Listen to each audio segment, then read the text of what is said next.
Opo, salamat sa Diyos, kapatid na Daniel, sa muling pagkakataon sa ating mga kababayang makapagtanong ng kanilang suliraning pampananampalataya. At gaya ng dati dito po sa Apalit, meron po tayong panauhin na gusto magtanong. Kapatid na to. Opo, salamat po sa Diyos. At ang ating pong panawin magtatanong, si kapatid na Galicano Malyari. Sige po, kapatid na Galicano. Ako po'y may dalawang katanungan na may lamang at karagdagang kaalaman ng isang tao. Ito po ang unang katanungan. Kailan po ang talagang kapanganakan ni Jesucristo? Samantalang buong mundo nagdiriwang at ginugunita nila ang Disyembre 25 bilang kapanganakan niya. Pangalawa pong katanungan, Ginoong Soriano. Ang taong namatay na ang kanyang katawang lupa ay makakausap pa ba ng taong buhay pa? Yun lamang po ang aking katanungan, Ginoong Soriano. Marami pong salamat. Salamat din sa pagdalo, kapatid na Galicano. Unang-una, pag ang tao patay na, hindi mo na pwedeng kausapin yung tao. Yung katawan niya, patay na, nakalibing na yun eh. Basahin natin ang 9 Gs ng Ecclesiastes. Anumang masumpungang gawain ng iyong kamay, gawin mo ng iyong kapangyarihan, sapagkat walang gawa, ni kathaman, ni kaalaman man, ni karunungan man, sa libingan na iyong pinaparunan. Yan po sabi sa Ecclesiastes eh. Sabi sa Ecclesiastes, nano mga akit na ningke kang gamat bang daptan mo kingke kang mabilog a kapayan. Uli nga lang dapat, ni pikat saman, ni belwan man, ni kabiasnan man, king kutkutan o seol, ake kang ayan. Alang belwan, alang pikat sa alang kabiasnan, alang nano naman, king kutkutan anong no kapupunta. Sabi na ning kasulatan. Kaya hindi na po pwedeng kausapin yon. Kaya nga bawal ng Diyos, nakikipag-usap ka pa sa patay. Yan ang ginagawa ng mga espiritista. Akala naman ng ibang tao, nakakausap nga nila patay. Hindi totoo yon. Ang patay hindi pwede nang magsalita. No? Yung katawan niyang nakalibing. Kaya binawal ng Diyos, kausapin mo ang patay. Pag merong nakikipag-usap, hindi yun yung patay. Ang nakikipag-usap, masasamang espiritu na yon. Kaya bawal ng Diyos yan eh. Meron kasing masasamang espiritu na nagsasamantala. Pagka merong mga nakikipag-usap sa patay, magkukunwari sila na sila yung patay para mailigaw ka. Nung masasamang espiritu ng mga demonyo. Kaya bawal ng Diyos yan. Deuteronomio 18:10. Basahin natin, kapatid na Daniel. Huwag makakasumpong sa iyo ng sinumang nagpaparaan sa apoy ng kaniyang anak na lalaki o babae, o nanghuhula, o nagmamasid ng mga pamahiin, o engkantador, o manggagaway, o engkantador ng mga ahas, o nakikipagsanggunian sa mga masamang espiritu, o mahiko, o sumasangguni sa mga patay, sapagkat sino mang gumagawa ng mga bagay na ito ay karumal-dumal sa Panginoon. At dahil sa mga karumal-dumal na ito ay pinalalaya sila ng Panginoon mong Diyos sa harap mo. Awal po yan eh. Sa Kapampangan, ang sabi dyan sa 18, mayakit kay ninumang parala na king api, yung kayang anak lalaki o yung kayang anak babae. Meto nga mamamanula, meto nga darapat king pamaganito, o meto nga inkantador, o meto nga maganting-anting, o meto nga manaligwat, o meto nga mangutang king meto nga espiritong marinat. O meto nga magkukulam, o meto nga mangutang karing mete. Uling ninumang darapat karing antikareting bage makasumami yaking Ginoo. At king uli dading makasumaming deti Ginoo, ake kang Diyos itatabi no king harapan mo. Panag kapatid, ano? Bawal ng Diyos yun eh. Kaya wag ka nang nakikipag-usap. Kung may bala ka, wag mo kakausapin ng patay. At Ang sasagot sa'yo, mga demonyo, para iligaw ka. Magpapakunwari siya yung lolo mo, no? O kaya magpapakunwari siya yung tatay mo. Mali yun. Yung unang tanong, kailan ba talaga ang kapanganakan ni Jesucristo? Ayon sa Biblia. Unang-una, huwag kayong magagalit. Alam kong lahat kayo masaya pag Pasko. Ako rin masaya, no? Kasi ang naaalala ng tao si Kristo, no? Kaya lang merong mga Pasko hindi na si Kristo naaalala. Ang naaalala na ninong at ninang at saka yung masasarap na pagkain, Pasko na naman, la la la la la la. Ayan. Yung Pasko, pag yung mga I'm dreaming of a white Christmas, with every Christmas card I write, may your days be merry and bright, and may all your Christmases be white. Ayan. Ang naalala na, Christmas card, no? Meron naman, you better watch out, you better not cry, you better not pout, I'm telling you why. Santa Claus is coming to town.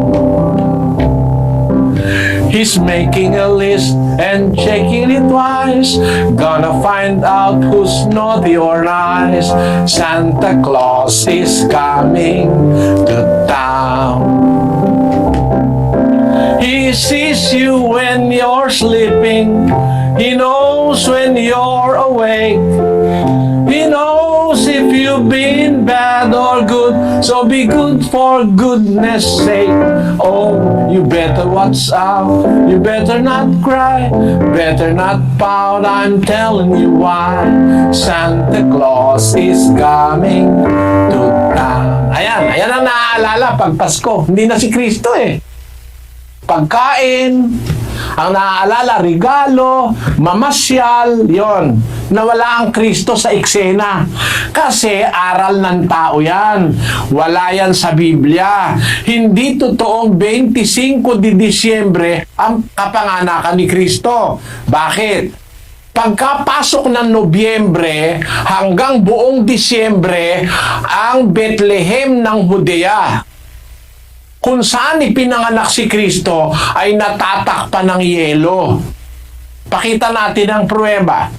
Ito po yung terrain o vicinity ng Bethlehem of Judea. Mapapansin nyo, pagka Disyembre, ganyan ang makikita mo ron. Punong-puno ng yelo dahil panahon ng winter, ang Disyembre 25. Ngayon, nang si Kristo ipanganak, winter ba? Disyembre ba? Basahin natin ang ulat ni San Lucas, Kapitulo 2, versikulo 1. Basa. Nangyari nga ng mga araw na yaon na lumabas ang isang utos mula kay Augusto Cesar na magpatala ang buong sanglibutan.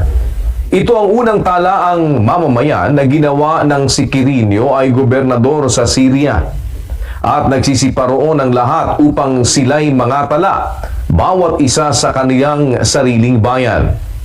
At si Jose naman ay umahon mula sa Galilea, mula sa bayan ng Nazaret, hanggang sa Judea sa bayan ni David, na kung tawagi Bethlehem, sapagkat siya'y sa angkan at sa lahi ni David, upang patala siya pati ni Maria na mag-aasawa sa kanya na kasalukuyang kagampan.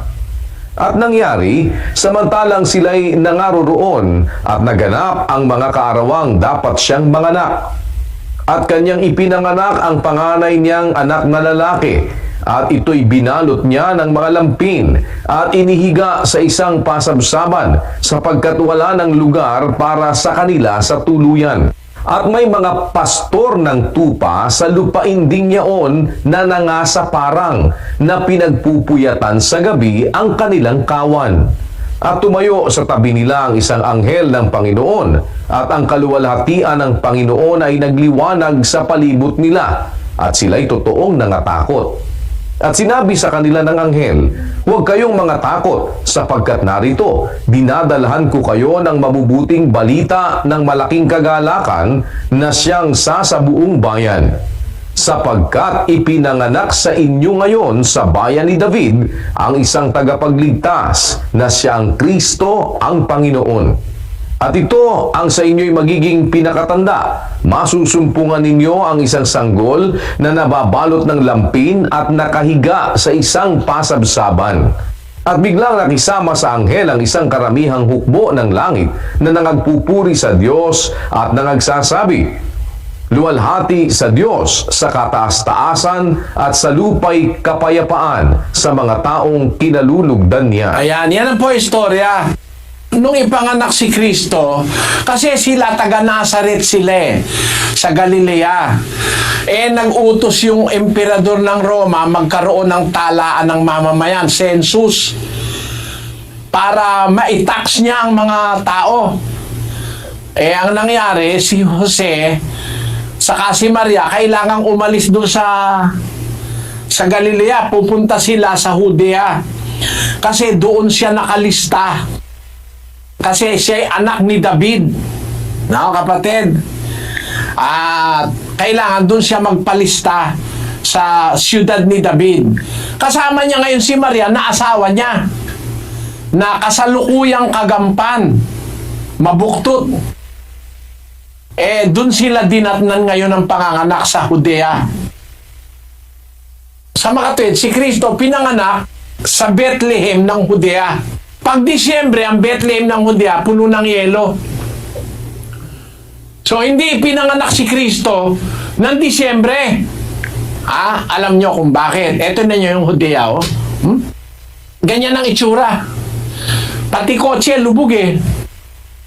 Yan. Ngayon, nung ipanganak si Kristo, hindi naman Disyembre. Alam nyo kung bakit. Kasi nung gabing ipinanganak siya, may mga pastor na nasa bukid. Pinagpupuyatan yung kanilang kawan sa gabi.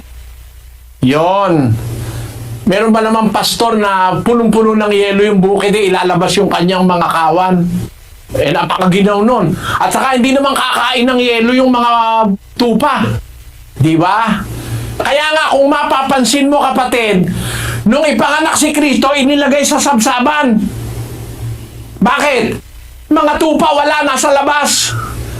Kung Disyembre yan, yung mga tupa nandun sa loob. Hindi pwedeng ilagay ni Maria si Kristo sa sabsaban dahil kakainin ng mga tupa yung mga damuron di ba? Ibig sabihin, wala yung mga tupa dahil yung mga pastor nga na nasa labas nagpupuyat sa bukid Ibig sabihin, hindi tiempo ng Disyembre yan.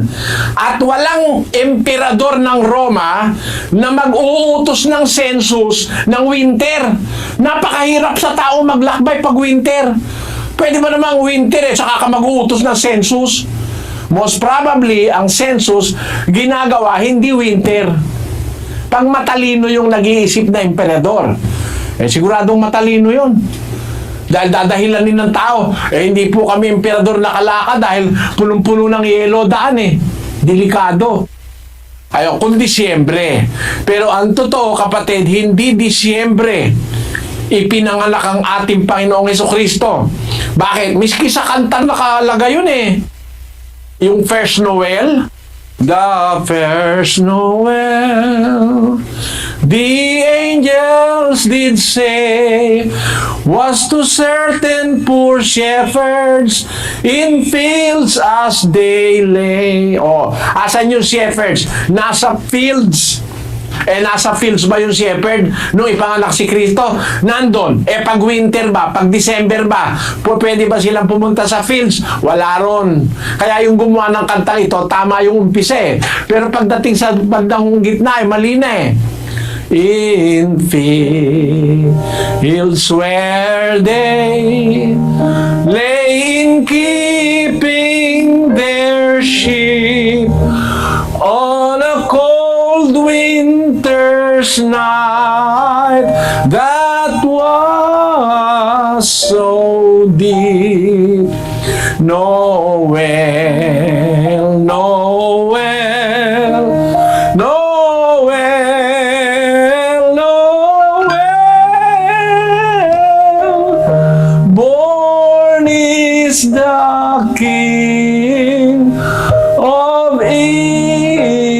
Israel. Yung kanta, tama sana sa umpisa eh. Yung shepherds nasa field.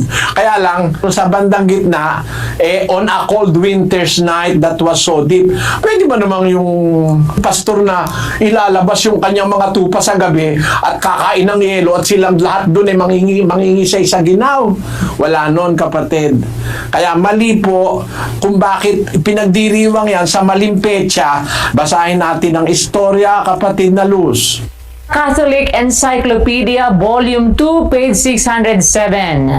Christmas. The feast of the Savior's birth is called Christmas, the Mass of Christ. It is celebrated on December 25 and is one of the main feasts of the liturgical year. The actual date of the Lord's birth is unknown, and its commemoration was generally included in the Feast of the Manifestations, Epiphany, January 6, during the first 3 centuries of the Christian era.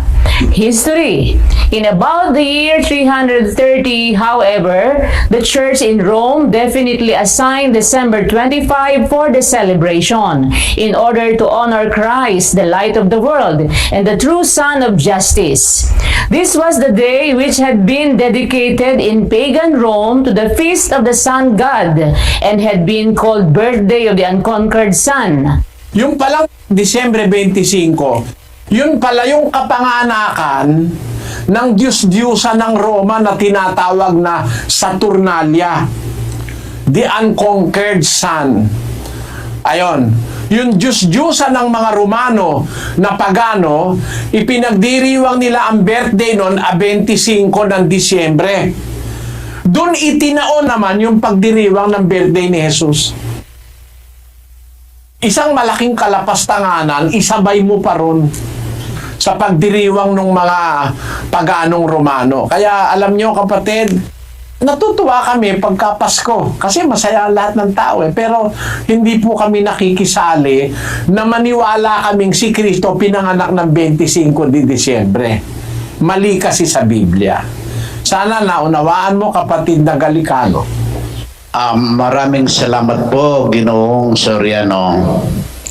Sana po magpatuloy ang magandang pangangaral na ito sa buong San Sinuhog. Dakal pong salamat kayo. Salamat, kapatid.